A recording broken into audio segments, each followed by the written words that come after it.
창세기 17장 1절에서 8절까지의 말씀, 저와 여러분 한 절씩 교독하시다가 마지막 8절은 다 같이 한 목소리로 공독하겠습니다. 아브람이 99세 때에 여호와께서 아브람에게 나타나서 그에게 이르시되 나는 전능한 하나님이라 너는 내 앞에서 행하여 완전하라. 내가 내 언약을 나와 너 사이에 두어 너를 크게 번성하게 하려 하시니 아브람이 엎드렸더니 하나님이 또 그에게 말씀하여 이르시되 내 언약이 너와 함께 있으니 너는 여러 민족의 아버지가 될지라. 이제부터는 내 이름을 아브람이라 하지 아니하고 아브라함이라 하리니 이는 내가 너를 여러 민족의 아버지가 되게 함이니라. 내가 너로 심히 번성하게 하리니 내가 내게서 민족들이 나게 하며 왕들이 내게로부터 나오리라. 내가 내 언약을 나와 너 및 내 대대 후손 사이에 세워서 영원한 언약을 삼고 너와 내 후손의 하나님이 되리라. 다 같이 읽겠습니다. 시작. 내가 너와 내 후손에게 내가 거류하는 이 땅 곧 가나안 온 땅을 주어 영원한 기업이 되게 하고 나는 그들의 하나님이 되리라. 아멘. 할렐루야. 반갑습니다. 오늘 예배자리에 나오신 성도님들 주님 이름으로 진심으로 환영하고 또 축복합니다. 우리 함께 주변을 살펴보시면서 우리 이렇게 인사를 나누길 원합니다. 참 잘 오셨습니다. 또 주님 이름으로 축복합니다. 네, 주님의 이름으로 축복합니다. 오늘도 주님의 놀라운 역사가 주님의 임재하심이 이곳에 있기를 진심으로 축복합니다. 이제 오늘부터 다시 구약의 인물 아브람에 대해서 살펴보려고 하는데요. 제가 이번에 오늘 본문 창세기 17장을 묵상하다가 예전에는 주목하지 못했던 몇 가지 중요한 포인트를 발견하게 돼서 한 주 내내 참 많은 은혜를 제가 받았습니다. 그래서 이번 한 주로는 제가 받은 은혜를 다 담기가 어려워가지고 아마 다음 주까지 필요하면 그 다음 주까지 제가 17장에서 발견한 그 메시지들을 나눠서 전하려고 하는데요. 오늘 본문 말씀이 이렇게 시작하지 않습니까? 창세기 17장 1절 아브람이 99세 때 여호와께서 아브람에게 나타나서 그에게 이르시되 나는 전능한 하나님이라 너는 내 앞에서 행하여 완전하라. 제가 이번에 새롭게 발견하게 된 중요한 포인트가 뭐냐면요. 지금 창세기 17장이 아브라함의 나이를 밝히는 것으로 말씀을 시작하고 있는데 여기에 굉장히 중요한 의미가 있더라고요. 이게 왜 중요한 의미를 가지고 있냐면 지금 17장 1절에서 아브라함이 99세 때에 하나님이 임재하신 내용을 다루고 있는데 바로 그 앞에 나오는 16장 맨 마지막 구절 16절을 보십시오. 하갈이 아브라함에게 이스마엘을 낳았을 때 아브라함이 86세였더라. 제가 발견한 게 뭔지 아시겠죠? 이 16장 끝절하고 17장 맨 처음 1절 이 사이에 무려 13년의 공백이 있는 거예요. 이게 16장 끝절부터 이 13년의 세월을 제대로 기록했다면 글쎄요. 창세기 한 3장 4장 분량은 거뜬히 나올 정도로 상당히 긴 세월에 해당되는 분량인데 그게 다 생략이 된 겁니다. 그럼 왜 이 13년의 세월이 생략됐느냐? 저는 이 16장 마지막 구절에서 그 힌트를 좀 얻었는데요. 자, 16장 16절을 액센트를 달리해서 다시 한번 보십시오. 하갈이 아브람에게 이스마엘을 낳았을 때에 아브람이 86세였더라. 제가 왜 이 13년의 공백이 언제 생겼나 보니까요. 아브라함이 그 하나님의 때를 기다리지 못하고 자기 방식대로 그러니까 자기 아내 사라를 통해서가 아니라 첩인 하갈을 통해서 아들을 낳는 그 사건 그 이유로 이 긴 13년의 공백이 생겼다는 거예요.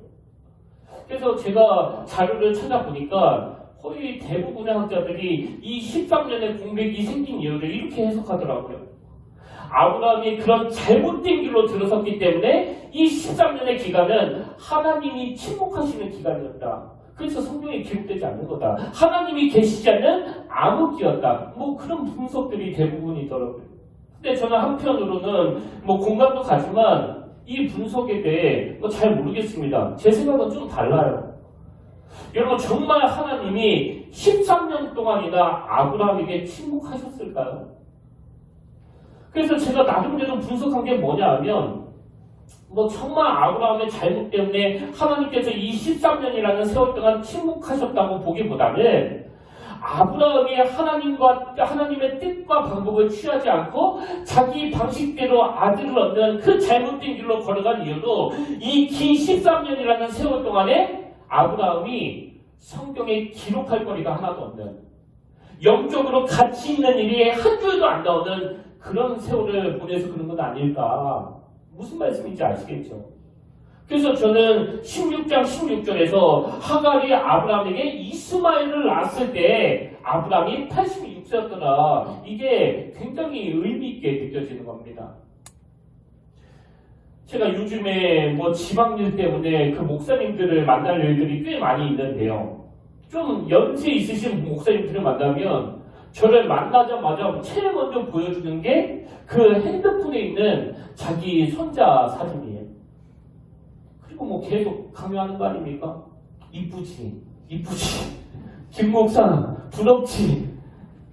좀 연세가 있으신 목사님을 만나면 손자가 재롱도는 사진이나 그 영상을 보여주는 게 거의 공식이거든요. 여러분 지금 아브라함이 그 첫 하갈을 통해서 이스마엘을 낳았을 때 나이가 86세예요. 그리고 손자가 아니고요. 아들이에요, 아들. 그러니 이 아브라함의 마음이 어땠을지는 충분히 짐작이 되는 거 아닙니까? 왜 16장과 17장 사이에 무려 13년이라는 긴 공백이 있었을까요? 학자들의 분석대로 이 아브라함의 잘못 때문에 그 기간 동안 하나님이 침묵하셨을 수도 있고, 제 추측대로 아브라함이 그 기간 동안 하갈을 통해 낳은 아들 그 이스마엘만 쳐다보느라고 성경에 기록할 거리가 하나도 없어서 이 13년이라는 공백이 생겼는지는 성경에 나와 있지 않기 때문에 아무도 모르고 하나님만 아시지만, 그러나 여러분 한 가지 확실한 건요, 16장과 17장 사이에서 아브라함은 하나님이 주신 꿈을 향해 나아가지 못하고 현실에 주저앉아 있는 13년, 기록할 거리가 하나도 없는 그 13년의 세월을 보냈다. 이렇게 분석하는 데는 학자들이나 저나 별로 이견이 없을 거라고 생각합니다. 그래서 제가 지난주에 이런 관점으로 이 17장에 나오는 아브라함을 묵상하다가 떠오른 노래가 있는데요. 교회 밴드에 올려드린 그 노래예요. 제목이 꿈꾸지 않으면 사는 게 아니라고. 이건 대안학교인 간대학교 교가로 알려진 노래거든요. 가사가 이렇습니다. 꿈꾸지 않으면 사는 게 아니라고, 별 해는 마음으로 없는 게 가련해. 저는 이게 꼭 아브라함을 두고 만든 그 노랫말 같이 느껴지더라고요. 창세기 15장에서 하나님이 그 하늘의 무별을 보여주시면서 아브라함이 단 한 번도 걸어가보지 못한 그 새로운 길을 제시해 주신 거 아닙니까? 하늘의 별을 보여주시는 그 하나님. 그 다음 가사가 이렇습니다. 사랑하지 않으면 사는 게 아니라고. 설레이는 마음으로 낯선 길 가려하네. 아름다운 꿈꾸며 사랑하는 우리, 그 다음에도 또 나오네요. 아무도 가지 않는 길 가는 우리들, 누구도 꿈꾸지 못한 우리들의 세상 만들어가네. 배운다는 건 꿈을 꾸는 것, 가르친다는 건 희망을 노래하는 것. 우린 알고 있네, 우린 알고 있네. 배운다는 건, 가르친다는 건 희망을 노래하는 것. 제가 설교 준비하다가 갑자기 이 노랫말이 떠올려져서 막 유튜브에 검색해서 다시 들어보는데요. 한 6살, 7살로 추정되는 그 어린 꼬맹이가 정말 해맑은 목소리로 이 노래를 부르는데 그렇게 눈물이 나더라고요. 여러분, 제가 이 17장에 나오는 아브라함을 묵상하다가 왜 대안학교 교가인 꿈꾸지 않으면 사는 게 아니라고 이 노래가 불쑥 떠올랐을까요?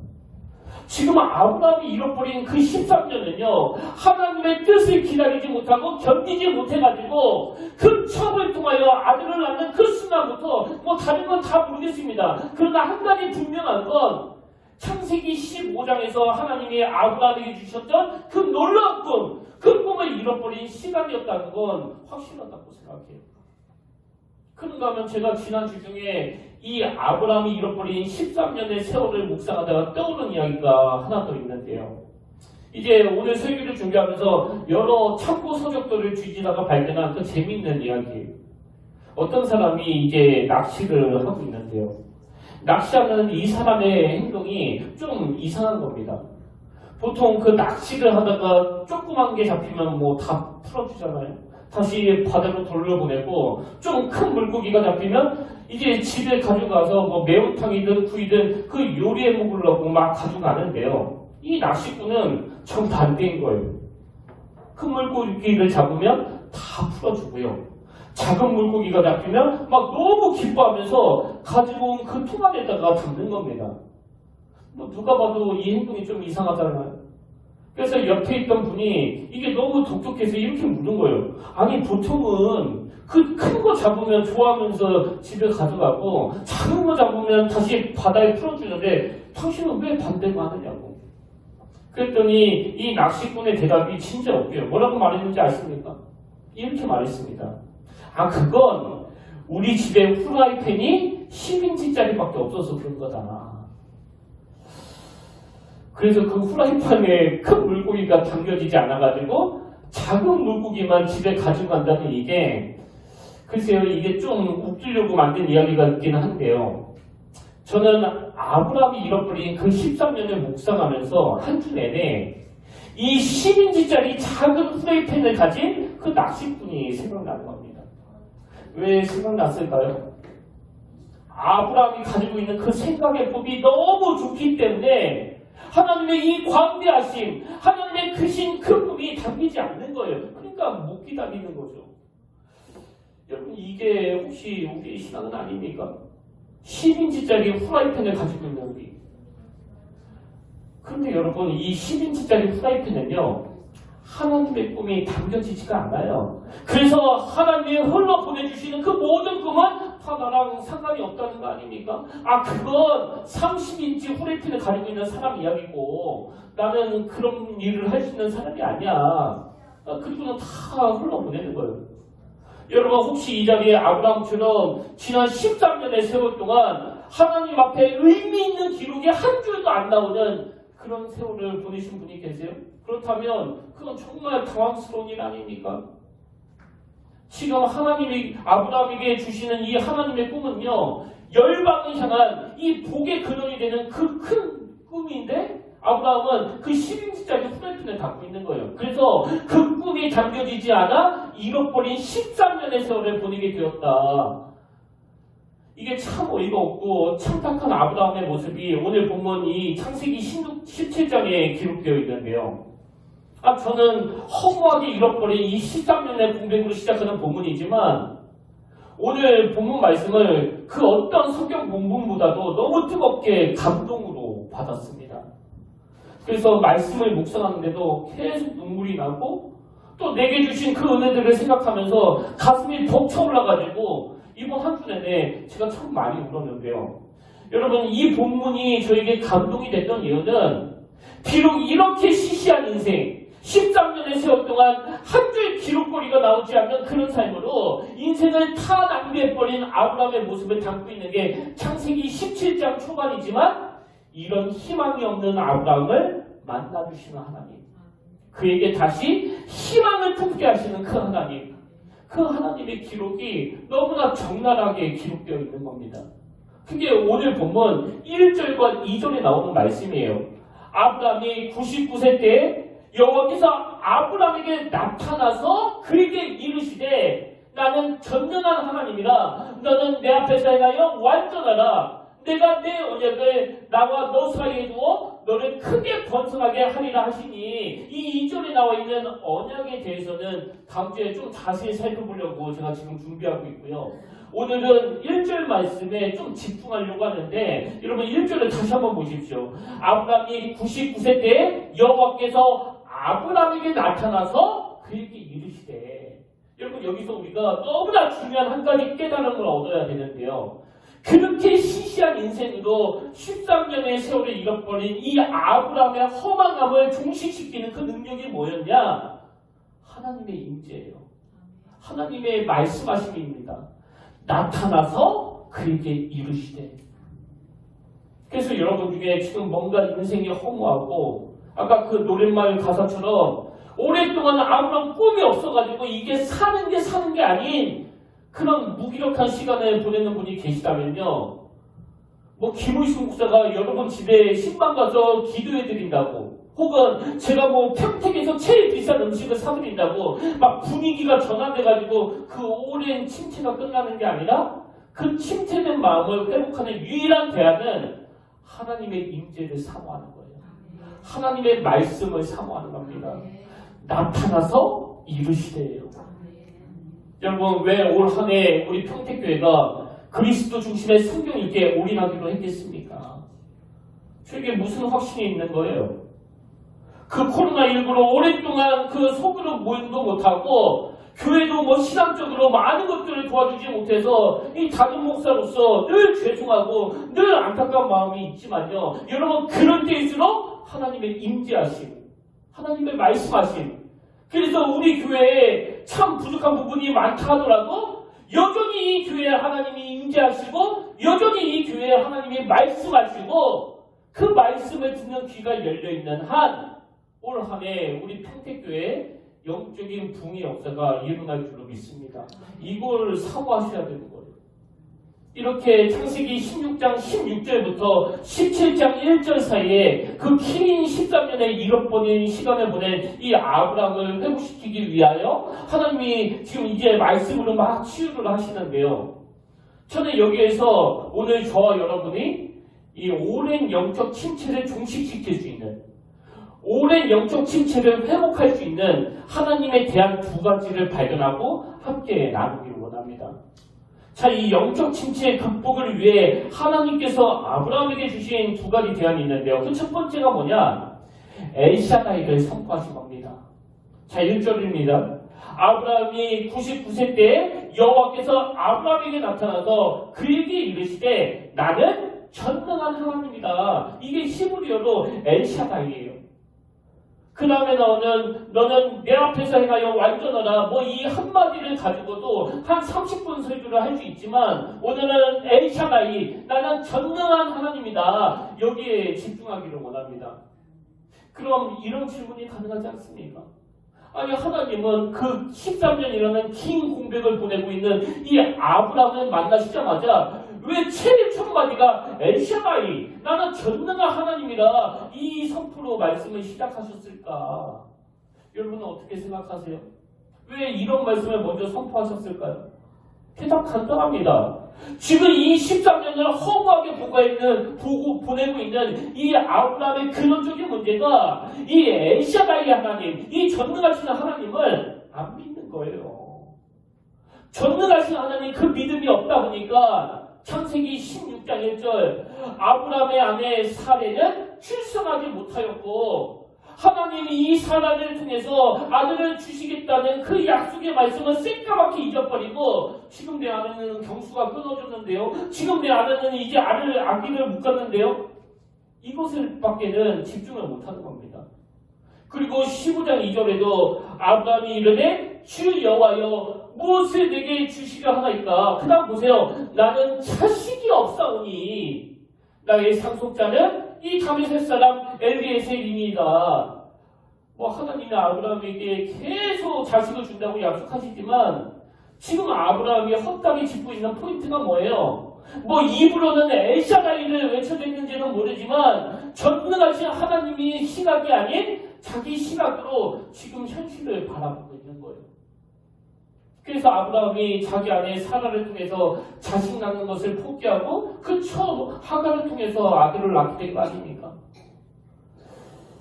이 시건치 아니하시는 하나님, 한 번 약속하신 것은 반드시 지키시는 이 하나님에 대한 믿음이 없는 것에서부터 아브라함의 모든 문제가 시작됐기 때문에 하나님은 아브라함을 만나시자마자 엘샤다이를 선포하신 거예요. 나는 전능하신 하나님이다. 제가 이런 아브라함을 보면서 자꾸 반성하게 되는 게 바로 이거예요. 분명히 믿음이 있기 때문에 이 아브라함처럼 결단하고 고향을 떠나 평택에 올라왔고 또 분명히 믿음이 있기 때문에 뭐 지금도 순종하는 마음으로 이 목회 여정길을 걸어가고 있는데 정작 이 믿음이 필요할 때는 이번 2월 달에 교회 대출이 종료가 돼서 이제 다시 연장해야 되는 그런 상황이 됐는데요. 여러분도 아시지만 지금 금리가 꽤 올랐잖아요. 그래서 이번 주에 제가 은행 직원하고 통화하면서 지금 현재 이자에서 거의 뭐 2배 정도 오를 거라는 이야기를 들으니까 막 마음에 덜컥 그 겁이 오더라고요. 제가 지금 무슨 이야기를 하시는지 아시겠죠? 결정적인 순간에는 전능하신 하나님은 안 보이고 눈앞에 현실만 보이는 거예요. 이 믿음이 작동되진 않는 겁니다. 여러분은 어떠세요?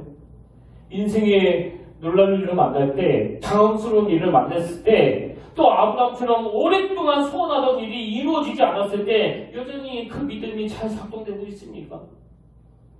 근데 여러분도 잘 아시지만요.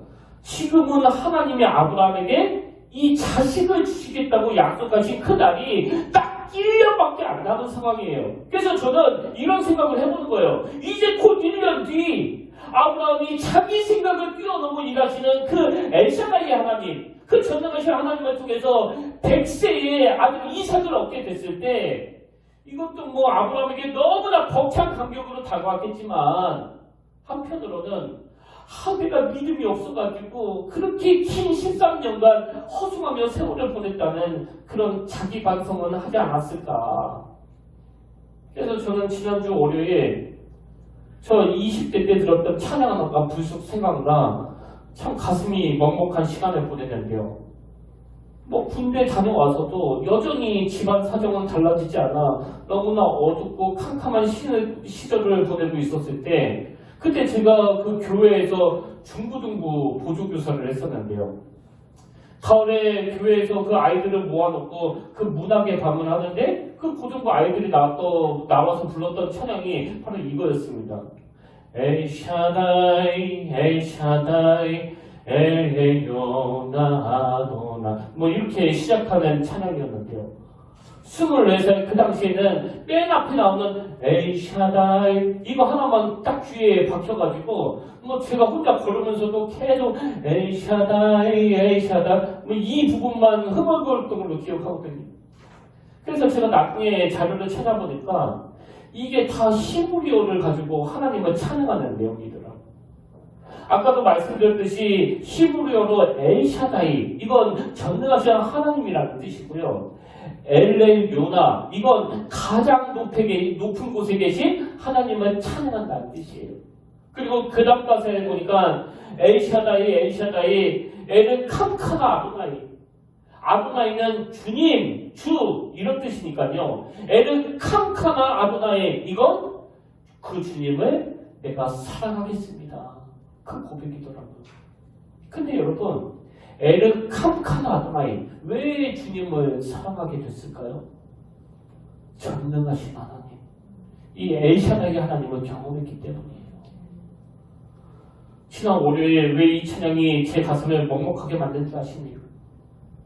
군대 다녀오고 24살 하나도 나아지지 않는 삶을 보면서 이렇게 사느니 차라리 죽는 게 낫지 그런 아무런 생각을 가지고 있던 저에게 하나님은 그 고등부 아이들 입술을 통해서 24살 저에게 엘샤다이 하나님 나는 전능하신 하나님이라고 선포하시고 그 이후로 19년의 세월 내내 저에게 임해 주셨던 이 엘샤다이 하나님.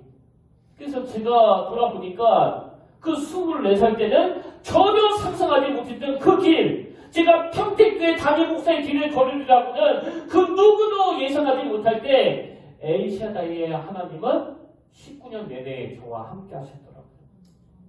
그래서 저에게 하나님은요 지금도 여전히 엘샤다이의 하나님이에요. 전능하신 하나님, 약속하신 말을 반드시 지키시는 하나님. 여러분 지금 많이 힘드신 건 제가 알거든요. 세월이 지나가면서 내가 할 수 있는 일은 점점 줄어들고 저희 어머니를 보니까 그 육신은 이제 하나씩 고장이 나는데 인생은 왜 이렇게 넘어야 되는 산들은 많은지 하나를 넘으면 또 다른 산이 기다리고 있는 이 현실 때문에 지금 많은 분들이 절망에 빠져 있고, 더군다나 저는 20대 때부터 이미 그 절망을 경험했기 때문에 지금 청년들을 바라보면 너무나 그 안쓰러움이 커요. 인간관계부터 시작해가지고 그 취업 문제까지 그 어느 하나도 쉽지 않은 길을 걷고 있는 게 바로 우리 청년들이기 때문에 그걸 볼 때마다 제 마음이 너무나 아픕니다. 그래서 아브라함의 아내 사라도 얼마나 힘들었으면 창세기 16장 2절 사례가 아브라함에게 이르되 여호와께서 내 출산을 허락하지 아니하셨으니 원하건대 내 종에게 들어가라.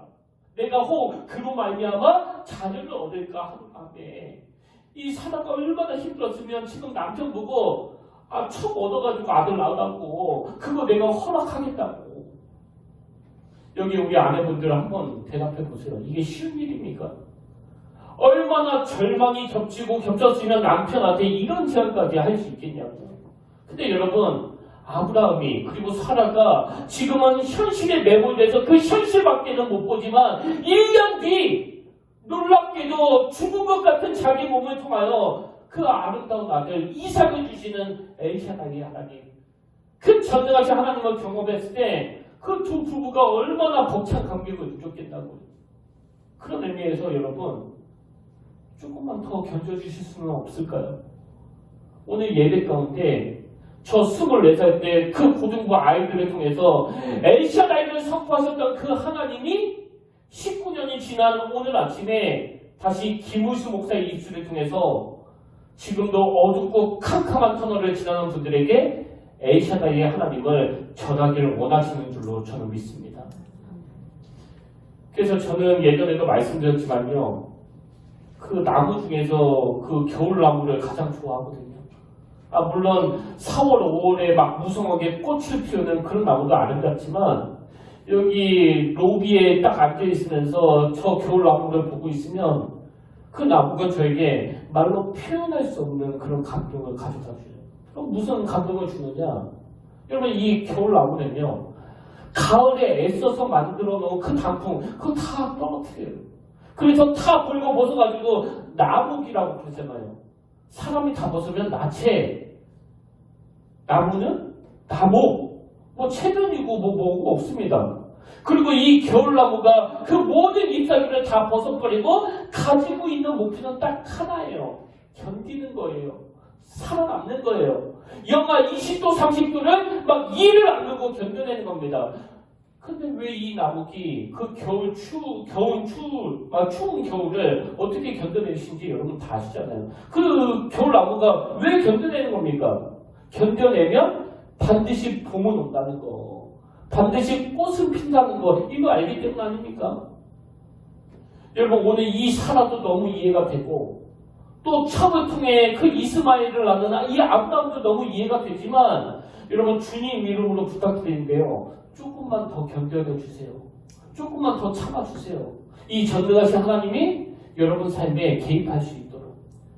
그래서 저와 여러분이 오랜 세월이 지나고 영적으로 100세 이 아브라함의 나이가 됐을 때 지금 저와 여러분이 하고 있는 그 모든 걱정 근심 대부분이 안 해도 되는 그 쓸데없는 걱정이었음을 깨닫게 되는 날이 반드시 올 줄로 믿습니다.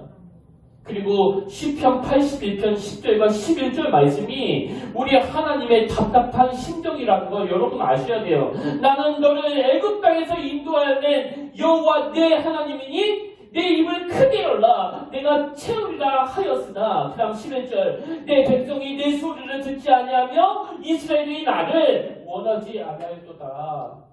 여러분 왜 하나님이 처음부터 나는 너를 애굽 땅에서 인도하여 낸 여호와 너의 하나님이다 이 전제를 말씀하시는 거예요.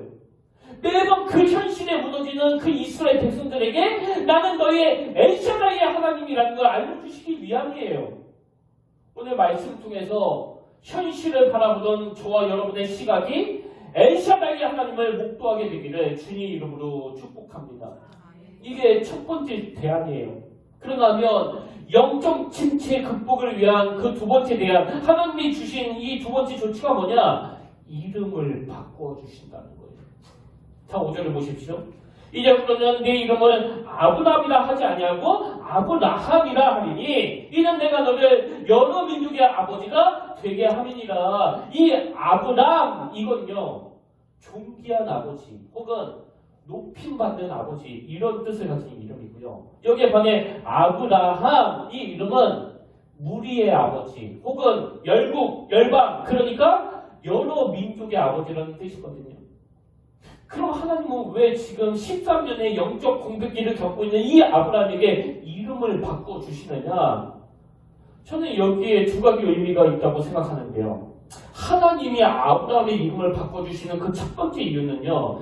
이거는 아브라함이 가진 스케일의 문제이기 때문이에요. 스케일의 문제. 스케일, 이거 제가 국어사전에서 찾아보니까 인물의 도량 그리고 일이나 계획 따위의 틀이나 범위 이걸 그 스케일이라고 그러더라고요. 이 전후 문맥을 살펴보니까 왜 이름을 바꿔주는지에 대해 하나님이 직접 설명하십니다. 3절과 4절 아브라함이 엎드렸더니 하나님이 또 그에게 말씀하여 이르시되 보라 내 언약이 너와 함께 있으니 그 다음 보세요. 너는 여러 민족의 아버지가 될지라. 그리고 5절에서 이제 후로는 내 이름을 아브라함이라 하지 아니하고 아브라함이라 하리니 이는 내가 너를 여러 민족의 아버지가 되게 함이니라. 왜 이름을 바꿔주셨다고요? 아브라함이 한 가정에서 자식들에게 존경받고 인정받는 그런 아버지로 사는 것도 귀한 일이지만 하나님은 좀 더 스케일을 넓히라는 거예요. 열국의 아비가 되라는 겁니다.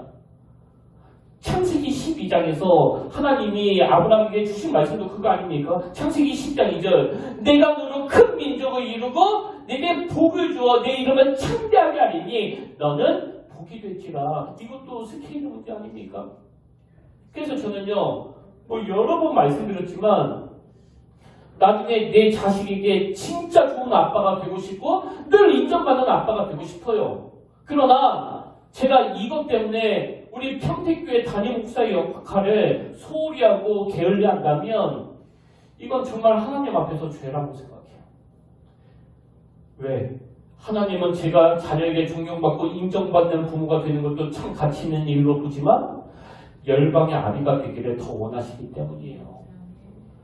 그래서 저는 빗대서 설명하자면 저보다 연세가 많으시던 또 젊으시던 나이에 상관없이 하나님께서는 저를 이 교회에 열방의 아비로 세워주셨다고 믿습니다.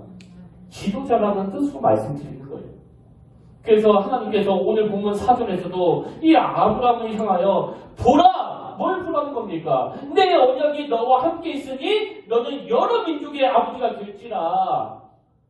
이런 관점으로 보면 16장 말과 17장 초의 아브라함은요 10인치짜리 후라이팬만 집중하는 사람이에요. 그래서 17장 18절에서도 하나님이 아브라함을 향한 그 원대한 계획을 말씀하시는데 이 아브라함이 답하는 걸 한번 보십시오. 18절 아브라함이 하나님께 아뢰되 이스마엘이나 하나님 앞에 살기를 원하나이다. 뭘 말하는지 아시겠죠? 그냥 아브라함으로 살게 해주세요. 이 이야기 아닙니까? 예수님께서 시몬을 부르시면서 요한복음 1장 42절 예수께 데리고 예수께로 오니 예수께서 보시고 이르시되 내가 요한의 아들 시몬이니 장차 개바라 하시니라. 분명히 주님은 우리를 불러주시고 또 제자 삼아 주셨는데 그냥 시몬으로 살게 해주세요. 나는 그냥 시몬이 좋습니다.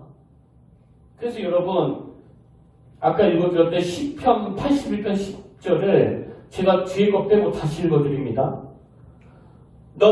나는 너를 애굽 땅에서 인도하여 낸 여호와 너의 하나님이니 너의 입을 크게 열라. 너의 입을 크게 열라. 내가 채우리라. 하였으나는 안 읽고 싶어요. 하였으나는 빼고 읽고 싶습니다. 이 아침에 하나님께서 저와 여러분에게 나는 너를 애굽 땅에서 인도하여 낸 여호와 너의 하나님이니 내 입을 크게 열라. 내가 채우리라 할 때 아멘으로 받게 되시길 바랍니다. 우린 너무 좁아요. 제가 사실 오늘 아침까지 이 이야기를 할지 안 할지 이 강단에 올라오기 전까지 막 고민을 했었는데요. 예전에 제가 다니엘서를 가지고 강해 설교를 한 적이 있지 않습니까? 그래서 그 설교 중에 지금 우리 크리스찬들이 세상 사람들로부터 인정을 못 받고 있다 그러면서 어느 연세대 교수님의 그 설문조사 내용을 제가 인용을 한 적이 있거든요. 여러분 기억나십니까? 그래서 나는 신부님을 신뢰한다 몇 프로, 나는 스님을 신뢰한다 몇 프로, 또 나는 목사님을 신뢰한다 몇 프로, 뭐 이런 설문조사를 기반으로 제가 말씀을 전한 적이 있는데요. 어느 분이 제 설교를 들으시고는 제가 인용한 그 설문조사를 만든 교수님에 관련된 영상을 보내주신 거예요. 그래서 제가 그 영상을 딱 클릭해서 보니까요, 그 유튜브에서 뭐 그 교수님이 막 좌파라는 등 북한에 몇 번 왔다 갔다 했다는 등 뭐 그런 이야기가 나오더라고요. 그래서 제가 그 영상을 보내준 그분께 전화를 해가지고 왜 이 영상을 보내주셨냐고 물어보니까요, 목사님이 그 교수님에 대해서 너무 모르시는 것 같아서 그거 보내드린 거라고 그렇게 말씀하시더라고요. 그래서 제가 그 자리에서 그러셨군요. 제가 앞으로는 설교 준비할 때 좀 더 세심하게 살펴가면서 준비하겠습니다. 그렇게 말씀드린 기억이 있습니다. 근데 여러분, 저는 그 설교를 하면서 그분의 정치적인 성향을 전하려던 게 아니고요. 그리고 지금도 그 교수님이 뭐 좌파든 우파든 관심도 없어요. 그때 제가 전하려는 팩트는 지금 우리 한국교회나 목회자들이 이 세상 사람들이 인정을 못 받고 있다, 이걸 전하는 게 제 의도였는데, 제 말씀을 들은 그분은 스케일이 작아도 너무 작은 거예요. 그 10인치짜리 후라이팬을 가지고 있어가지고 제 의도와는 전혀 다른 이야기를 하시는 거거든요. 저는 이게 오늘 우리 한국교회의 가장 초라한 현실이라고 생각합니다. 여러분도 잘 아시지만 저는 강당에서 제 이념을, 제 정치적인 성향을 밝히는 걸 가장 두려워하는 사람이에요. 그리고 이 자리는요, 그런 정치적인 목소리를 내는 자리가 아니에요. 이 자리는 하나님이 전해지는, 하나님의 임재가 선포되는 자리예요. 이걸 많은 목사님들이 놓치고 있으니까 그 성도님들이 말씀을 들으면서도 맨날 상처받는 거 아닙니까? 우리 목사님 맨날 정치 얘기한다고. 오늘 말씀을 전하는 목회자들부터 좀 스킬을 높여야 돼요. 그런 의미에서 저는 우리 교회에 후원해 주시는, 선교하고 계시는 많은 분들께 참 감사한 마음을 가지고 있는데요. 특히 장로교 목사님, 침례교 목사님, 또 성결교 목사님을 저는 진심으로 존경합니다. 여러분, 사실 그 목사님들이 감리교단인 저희 교회를 후원하는 거 참 어려운 일 아닙니까? 아니, 지금 그 목사님들 교단에도 뭐 재정적으로 어려운 교회들이 너무나 많을 텐데, 그리고 그 목사님들 중에는 저를 직접 대면하신 분도 계시지만 이 설교 영상으로만 저를 보신 분도 계시거든요. 근데 어떻게 이 교단도 다르고 와보지도 않는 우리 교회를 후원하실 수가 있느냐고요. 여러분, 이게 어떻게 가능한지 아세요? 그 목사님들은요, 내 교단이 잘 되는 것보다 한국교회 전체가 잘 되는 것이 더 중요하기 때문이에요. 이게 바로 스케일의 문제 아닙니까? 그래서 어느 교단이냐, 좌파냐, 우파냐, 이런 걸 가지고 막 따지고 시비 거는 건 그 스케일이 작아도 너무나 작은 거예요. 하나님의 나라는 어떤 선입견도 없는 하나님의 복음만 선포되는 곳인 줄로 믿으시길 바랍니다. 우리가 자꾸 스케일을 넓혀야 돼요. 그런가 하면 두 번째로, 하나님은 왜 아브라함의 이름을 바꿔주시느냐? 아브라함이라는 이름 자체가 하나님의 꿈이기 때문이에요. 하나님의 꿈. 자, 창세기 17장 4절을 보십시오.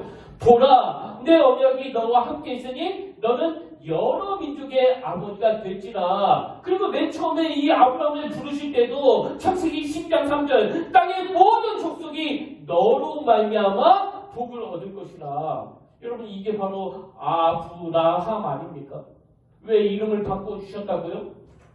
하나님은 아브라함이 네가 한 가정의 아비로 그 아브라함으로 사는 것도 좋지만 나는 네가 열방의 아비가 되기를 원한다. 이게 아브라함이 향한 하나님의 꿈이에요. 그로 인해 많은 열방이 구원받기를 원하셔서 그가 열방의 아비가 되기를 원하시는 그 놀라운 하나님의 꿈. 이번 주 목요일에 제가 참 많이 울었는데요. 제가 본문을 묵상하면 묵상할수록 이 아브라함이 너무너무 야속한 거예요. 아니 지금 하나님은 이 아브라함을 통해서 그 수많은 열방이 구원받기를 원하시는데 어떻게 그 13년 동안 그 자리에 주저앉아 허무하게 세월을 낭비해버리고 있느냐고 너무 이 아브라함이 야속한 거예요. 그래서 제가 그날 그 꿈꾸지 않으면 사는 게 아니라고 그 노래가 떠올려진 거 아닙니까? 그렇게 제가 목요일을 눈물로 보내고 있는데요. 하나님이 저에게 너무 당황스러운 꿈을 주셨어요. 뭐 지금도 당황스러워요. 뭐 여러분도 다 아시지만 지금 우리 교회가 미자립 교회 5곳에 선교를 하고 있지 않습니까? 어느 새벽에 하나님이 저에게 이 선교에 대한 꿈을 주셔서 이 일이 시작됐는데요. 원래 하나님 앞에서 제가 약속한 건 5교회가 아니라 10교회였습니다. 근데 그때 제가 믿음이 없어가지고 아무리 생각해도 이 예산이 안 될 것 같아가지고 타협해가지고 준 게 그게 5교회거든요. 그래서 그 꿈을 받는 날로부터 뭐 지금까지 선교를 하고 있는데 목요일날 하나님이 저에게 또 꿈을 주셨어요. 10교회를 섬겨라. 근데 여러분 이게 참 말이 안 되는 게요. 아까도 뭐 말씀드렸지만 지금 대출이자가 2배 가까이 올라가지고 이게 뭐 제 계산으로는 절대로 불가능한 일이에요. 아니 이 교회를 유지할 예산이 있어야 그 성도도 할 수 있는 거 아닙니까? 그리고 여러분 제가 이 말씀을 드릴 때 정말 오해하지 마셔야 될게요. 저 아시잖아요? 저 절대 부담 안 드립니다. 무슨 특별 헌금을 내라 무슨 성교 헌금을 내라 그런 강연 절대 안 해요. 그 10교회 성교에 대한 꿈은 제가 받은 꿈이에요. 제가 받은 꿈. 비록 인간의 눈으로 보면 그 일은 절대 불가능한 일이지만 그러나 저는 그 꿈을 꾸기를 원하는 거예요. 왜? 꿈꾸지 않으면 사는 게 아니니까. 그리고 뭐 그 일이 언제 가능해질지 모르지만 여러분 제가 은퇴하기 전까지 그 10교회에 후원하는 그 꿈은 이루어지지 않을까요? 그리고 사실 그 꿈이 안 이루어져도 상관없어요. 그러나 전능하신 하나님 오늘 저를 통해 엘샤다이를 선포하신 그 하나님이 일하실 거라는 그 믿음만은 가지고 있지 않은 거예요. 우리 평택교회에서 서로 알콩달콩 잘 지내는 거 그거 좋은 일이에요. 그거 누가 반대합니까? 내 한 교회가 잘 되는 이것도 중요하고 내 자식들에게 인정받는 아버지 그 아브라함으로 사는 것도 중요하지만 조금만 밀어주면 오늘 조금만 도와주면 다시 일어날 수 있는 교회들을 위해서 우리를 열방의 아비로 부르시는 그 하나님의 놀라운 꿈을 꾸는 건 여러분 가능하지 않겠습니까? 오늘 결론을 저는 이렇게 맺기 원합니다. 여러분, 십자가가 예수 그리스도의 꿈이셨다는 건 다 아시죠? 그리고 오늘 아브라함, 이 이름 자체가 하나님의 꿈이라고 제가 말씀드리지 않았습니까? 그렇다면 오늘 하나님이 여러분에게 주신 그 꿈은 뭐예요? 그리고 여러분은 그 꿈을 향해 달려가고 있습니까? 지금 몇 년 만에 제 매형이 호주에서 왔는데요. 아버지 장례식에 참석하지 못했기 때문에 이번 주 월요일에 저와 같이 그 납골 땅에 다녀올 예정이거든요. 제가 지금 무슨 이야기를 드리고 싶냐면 이 육신이 온전히 쉴 수 있는 곳은 납골 땅밖에 없습니다. 오늘 내가 살아있기 때문에 오늘 이 교회가 존재하기 때문에 우리가 꿈을 꿀 수 있는 거라면 우리 모두는 그리스도 안에서 한 꿈을 꾸며 호흡이 닿는 그날까지 하나님이 주신 꿈을 향하여 기쁘게 달려가기를 원합니다. 그래서 교회 규모는 작지만 하나님의 임재가 계속되는 교회.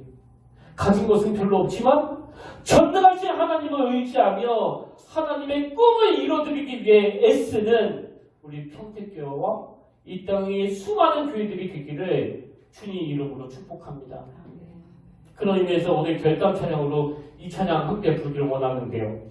전능하신 나의 주 하나님은 능치 못하실 일 전혀 없네. 엘샤다이 전능하신 나의 주 하나님은 이 시간 우리 주의 말씀을 의지하여 아브라함이라는 이름을 내려놓고 저와 여러분 모두가 다 역적으로 아브라함으로 이름을 바꿔주시는 그 하나님을 찬양하기를 원합니다.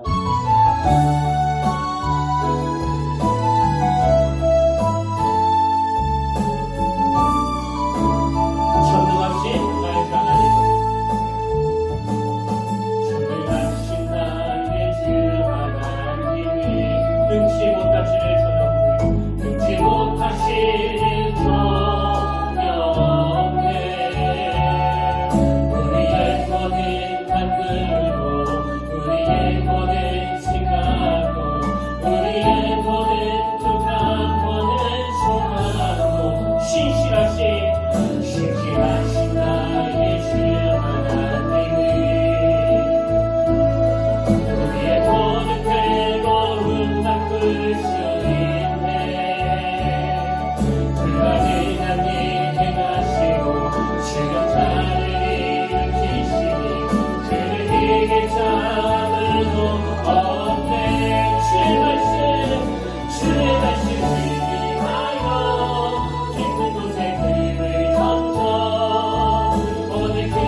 선포하신 그 주님은 능치 못하실 전혀 없네. 우리의 모든 간구로 우리의 모든 생각도 우리의 모든 꿈과 모든 소망도 신실하신 나의 주 하나님을 우리의 모든 외로움 바꿀 수 있네. 지금까지 일 행하시고 지금 나를 일으키시니 그를 이길 자를 더 주의 말씀 주의 말씀을 인지하여 깊은 곳에 그를 던져 오늘 그가 놀라운 일을 이루시는 것보라. 주의 말씀을 인지하여 믿음으로 그를 던져 믿는 자에게 놓지 못한 주의 말씀을 인하여 주의 말씀을 인하여 깊은 곳에 그를 던져 오늘 그가 놀라운 일을 이루시는 것보라. 주의 말씀을 인하여 믿음으로 그를 던져 믿는 자에게 놓지 못하오네. 아멘.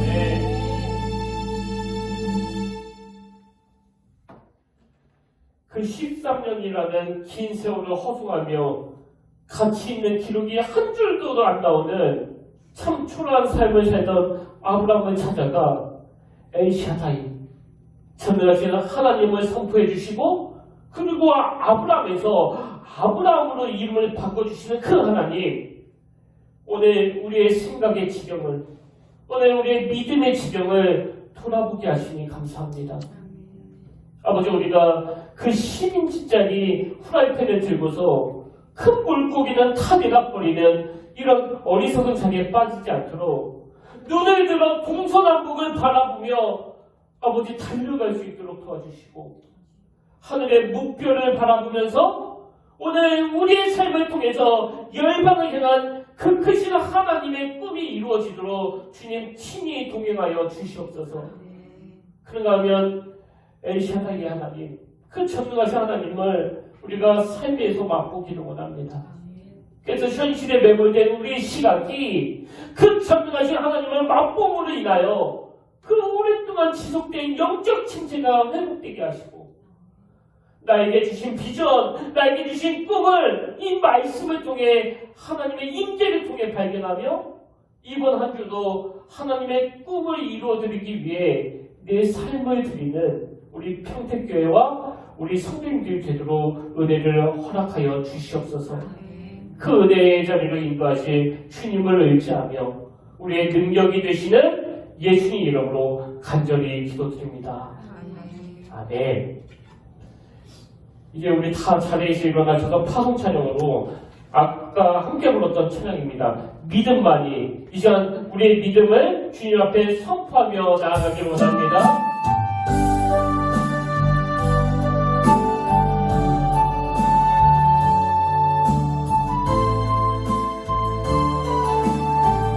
하나님을 사랑하는 사람, 하나님을 사랑하는 자, 그 뜻대로 부르심 입은 자, 그 뜻대로 부르시는 자. 아멘. 모든 것이 합력하여서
다시 시간을 주며 함께 찬양합니다.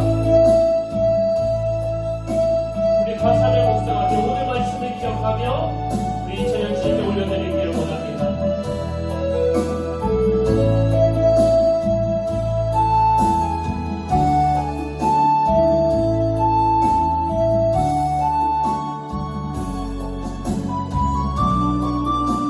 내게 허락하신 시간을 주게 내게 허락하신 시간을 통해 나의 믿음 더욱 강하게 자라나고 험한 산과 골짜기 지나는구나 주의 험한 날이 나의 힘 대신에 내가 겪는 시험이 어렵고 힘겨워도 내 주님보다 크지 않네. 내 앞에 바다가 갈라지지 않으면 주가 나로 나를 이롭게 하리. 나는 믿네. 주의 능력으로 내 삶 새롭게 하리. 나는 믿네. 주의 능력으로 넌내 나가리라. 주와 함께 싸워 승리하리라. 날마다 믿음으로 나 살아가리. 나는 믿네. 주의 능력으로 내 삶 새롭게 나는 믿네. 주의 능력으로 넌내 나가리라. 주와 함께 싸워 승리하리라. 날마다 믿음으로 난 살아가리. 아멘. 나는 너를 애굽 땅에서 인도하여 낸 여호와 너의 하나님이니 너의 입을 크게 열라 내가 채우리라. 너의 입을 크게 열라 내가 채우리라. 하나님, 아무리 어려운 상황이라 할지라도 하나님의 임재가 또 하나님의 말씀이 들려진다면 우리에게 영적인 침체는 피해갈 줄로 믿습니다. 그 일이 가능하도록 우리 모두가 다 여호와의 율법을 즐거워하여 그의 율법을 주의하는 묵상하는 그 복된 자리에 가도록 성령님 가이드가 되어주시고, 비록 지금 영적인 침체를 겪고 있다 할지라도 이 하나님의 말씀이 우리를 다시 일으켜 세우시는 그 능력이 되는 줄 믿사오니 엘샤다이 하나님, 내 삶 가운데 친히 역사하여 주시옵소서. 한 가정을 잘 지키는 것, 자녀들로부터 인정을 받는 것, 이것도 너무 의미가 있고 가치 있는 일이지만 아버지, 세월이 갈수록 우리의 시야가, 우리의 믿음이, 우리의 꿈이 좀 더 크고 넓어지기를 원합니다. 오늘 십자가로 변화된 우리가 살아있음으로 해서, 그리고 하나님의 이름으로 세워진 이 평택교회가 존재함으로 말미암아 누군가 살아계신 하나님을 느낀다면 이것이야말로 하나님의 마음을 시원케 해드리는 일인 줄로 믿사오니 오늘 우리 삶이 이 하나님의 꿈을 이루어지는데 귀하게 쓰임받게 하시고 이 모든 일이 가능하도록 하나님보다 앞서지 않으며 임마누엘 그 하나님과 동행하며 기쁘게 달려가는 그 믿음의 자녀들 되도록 인도하여 주시옵소서. 지금 겨울나무처럼 그 힘든 시간을 보내고 있는 성도님들에게 오늘 이 말씀이 4월 5월에 반드시 꽃이 핀다는 그 희망의 메시지가 되게 하시고, 다시 오늘 봄날을 꿈꾸며 그 추운 겨울을 견뎌내는 그 에너지가 되도록 함께하여 주시옵소서. 이제는 우리 주 예수 그리스도의 은혜와 하나님 아버지의 다없는 사랑과 성령님의 감동, 감화, 위로 교통 충만하심의 역사가 하나님의 임재와 말씀으로 그 13년간의 긴 공백을 단번에 해결했던 아브라함처럼 우리의 삶 가운데도 그 은혜가 동일하게 일어나기를 갈망하며 사모하며 예배하는 모든 주의 자녀들 머리 위에 지금부터 영원토록 함께 하시기를 간절히 축원합니다.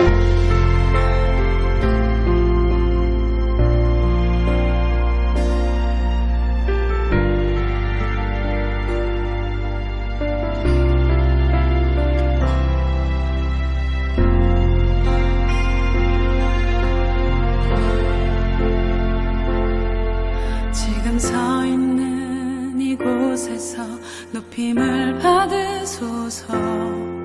내가 밟는 땅 주님의 땅